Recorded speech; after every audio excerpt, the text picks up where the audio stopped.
Hello, everyone. Welcome to Fan Dummies. I'm Greg. And I'm Aaron. We just got done watching the Netflix original series, Shadow and Bone, and we're going to do a quick review. Are you ready, Aaron? Yeah, let's do it. Let's do it. We go in depth about the series and the Grishaverse and what is a Grisha and what are their powers and all that good stuff on our podcast. We'll link to that below. We've actually got two podcasts on this topic. One that covers just the books, and then one that covers the Netflix show and the differences in the books and all that good stuff. So, Aaron, why don't you start with your review? What did you think? I really like the series. I've read all the books, so I think that helps. When I say I read all the books, that's the Shadow and Bone trilogy and the Six of Crows duology. Those are the books that this Shadow and Bone series is adapted from. And there's a lot of differences, but there's also a lot of similarities. I think they did a pretty good job, keeping with the books, even though they did tweak a lot of stuff or change stuff. I think it still feels like the Grishaverse that I know from the books. Yeah, I agree with that. I do kind of wish that they would have held off with the Six of Crows characters and maybe have given the Six of Crows their own series. I really like them and I like how they're in the series, but it seems like too many main characters going on for one season. And we don't even get to see all the Six of Crows team up yet. And I'm not going to spoil, if you haven't read the books, who else is in the Six of Crows that we don't talk about. I think that they have enough in-depth character build for the Six of Crows already from the books that I think that if the Shadow and Bone series went more in depth with Alina and Mal and the Darkling and who the Grisha are, their powers. Like, we didn't get to see really any of that. It kind of just dives in. So I don't know if someone watching the series without reading the books would even understand what's going on. And like, why are those people wearing red? Why are they wearing blue? I mean, they don't need to tell us, but I think there could have been more training or more backstory on even how these people became Grisha. I agree with all that for sure. I mean, there's going to be even more main characters if season 2 follows book 2. Yeah. I mean, a lot of good characters coming up. I know. And they're main characters. They're as primary as Alina and Mal. Yeah. One of the reasons I picked Inej to be my favorite character in our previous segment is because we did get more of a deep dive on her, and we know more about the Six of Crows, I think, than we do with Mal and Alina. Yeah, you're right about that. It feels more like a Six of Crows show than it does an Alina and Darkling show. Yeah, I don't know if the Six of Crows characters are just more popular, like in the Grishaverse. Like, I wonder what books sell better. But I do like all the characters. I like them, from each book series a lot. So I was happy to have all of them together. I thought it was kind of cool the way that they brought them together because it doesn't mesh in the same timeline as well. And the fact that we got a backstory on the Darkling, I really like that as well. In the books, you don't really get that backstory. I think that we got in the series. So that kind of helps round out his character a little bit better. That was the best episode of the entire series. Yeah, we were watching it. I was like, is Greg liking this backstory? Because it was one of the last episodes. Instead of pushing us forward in the story, it went backwards. And I'm sitting there on the couch looking at Greg. He's not noticing. I'm like, I wonder if he likes this. I normally don't. I like character building backstories in the early on in the series. But it was late. It was like 6 or was it 6? It might have been 6. Yeah, and I think they can do it too much, like in The Walking Dead. It's too much. Like every episode is a backstory for different character. Yeah, exactly. But like this, to me, this feels like the Negan backstory because you got to admit the Walking Dead episode with Negan makes you think about the Negan character a little bit differently. Yeah. You see where he actually comes from, why he is bad, and that's exactly what this flashback episode did for the Darkling. Yeah, makes you feel for him, I think, more. Yeah. Instead of just like, oh, that's a bad guy that wants to kill people or have his own way. Yeah. I really liked reading the books before we watched this. I mean, we read these, a few months ago to prepare because we didn't know when the show was actually going to come out. I know. And everything got kind of delayed. But I really like Leigh Bardugo's writing style and her storytelling and her books. I think they just keep getting better and better. Like the Shadow and Bone, that was like her first trilogy that she wrote.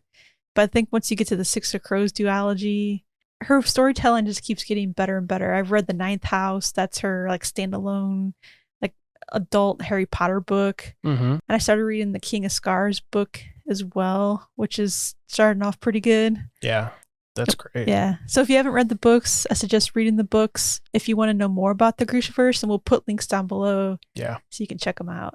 Exactly. Links in the description here are going to be very helpful. Anything else you want to say about the review? I was pretty happy with this series. I mean, it was one of the first series that we've got to binge in a while too, like a new one that came out, not something old that we watched. Thank you, Netflix. Thank you. Yeah, which I really liked because I get more into the stories. Like, I think you could have a bad series maybe, and then if you can watch it in order and like right after another, that one bad episode or boring episode gets replaced really fast. Yeah. So I like it. I really thought the addition of the Six of Crows people was completely unnecessary. So I'm going to kind of start out with the things I didn't like before I get into the things I liked. Alina and the Darkling story deserve to be the entire focus. I think it's a complex story that needed to be told. And in the first book, which is this first season, that's when it all happens. That's when all the like foundation is being laid. Like in the books 2 and books 3, Alina's out doing stuff with other people. Like the Darkling is not even really involved hardly in book 2. And then finally, rears his head back in book 3. Yeah, it seems like a lot going on and they weren't able to focus on the Shadow and Bone characters and story enough. Yeah. And I dislike that a lot. Yeah. Like I wanted to see them really pull off the Shadow and Bone book 1. And I don't think they really did. I mean, I think it was good. I liked the series. I thought it was really good, as a matter of fact, but it was not the book. Maybe if they would have gave us 12 episodes instead of 8, they could have rounded it out. I know, this is ridiculous. The other thing is something that you said to me that once you said it, I couldn't stop thinking about it. But it lacked any sort of romance. Yeah. Oh, yeah. Like it felt like there was no stakes. Like, why do you do the things you do if not for love? Especially because the books are based on love. Yeah. To me, at least. Yeah, it's Mal and Alina. Yeah. And it's a will they, won't they, It's a love triangle between Mal, Alina, and the Darkling. Exactly. And that was totally misrepresented in this. And also, the Darkling had a bunch of girlfriends at the little palace, the small palace. Is it Zoya? Yeah, and plus a couple of other ones. And there was tension in the books between the Grisha women and Alina. Yeah. They didn't like her. No, because basically she was the new queen, essentially. I really think that cheapened the whole storyline. Yeah. The addition of the Darkling's backstory, I think we have kind of beat that one to death, but I love that. I think that enhanced the entire story. It changed the way I look at the Darkling. I no longer look at him as the hateful villain. I look at him like just the misguided hero of the Grisha.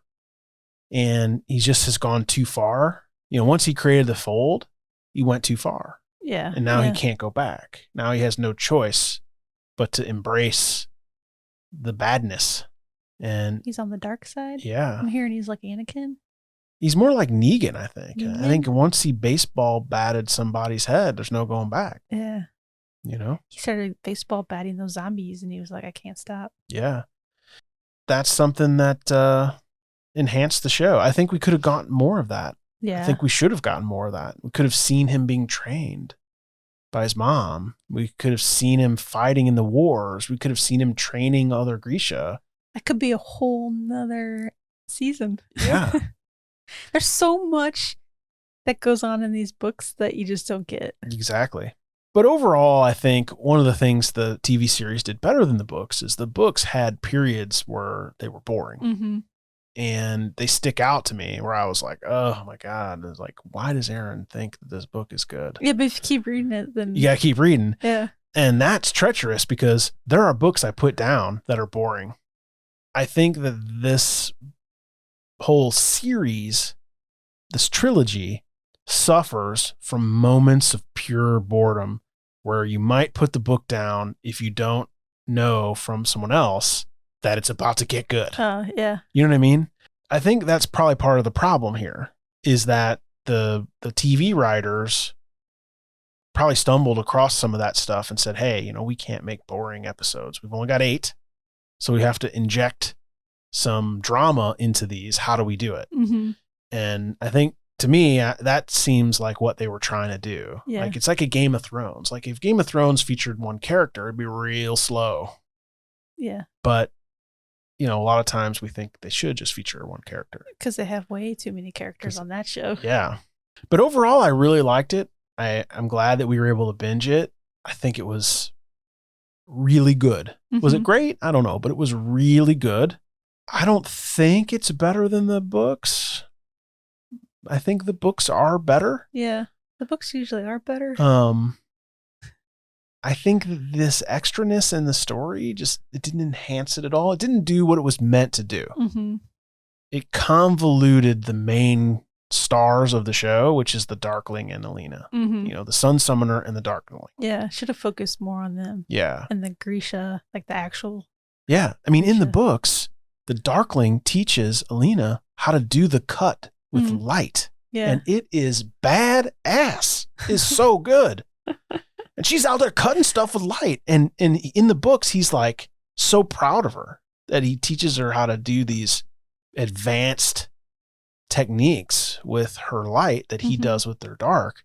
And you just miss all of that. Yeah. Yeah. You don't really see Alina use her powers like all that much. No, I mean, like bits and pieces. And then finally at the end, you see the big team up. But it's not like in the books where she's practicing a lot and learning how to use it. And, yeah, she would go out to like this little lake every single day and try to practice her powers. It was very Harry Potter-like. It was really good. Yeah. Well, because like the little palace is kind of like Hogwarts, I guess, in some sorts. So anyway, that's just what I think. I give this a 4 out of 5 stars. I think it's good. I think it would be better if I didn't read the books, honestly. Yeah. Because I know how good the books are. But then if I didn't read the books, I worry that I wouldn't know what the Grisha were because the series didn't do a good job of telling us. Yeah. But I did really like it. I'm struggling to find things that I actually like because I like the whole thing.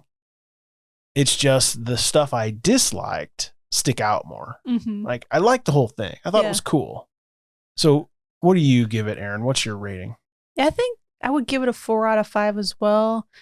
Probably mainly because I have read the books and I'm always like, oh, the books are better. But I did really enjoy the series a lot. Me too. Like it's not like I disliked it or anything, but there was enough changes in the addition of the Six and Crows, and I think they could have did a little better with introducing those characters into the Shadow and Bone books. Me too.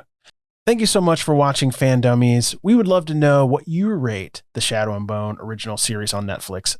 Out of 5 stars, how many stars do you give it?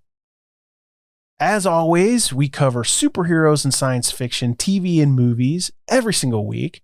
Hit that thumbs up button, hit that subscribe, and don't forget the bell so you don't miss anything. Thanks a lot, and we'll see you next time. Bye. Bye. If you like this Shadow and Bone video, you should check out some of these up here. I think you'll like those too. Thanks. Bye-bye.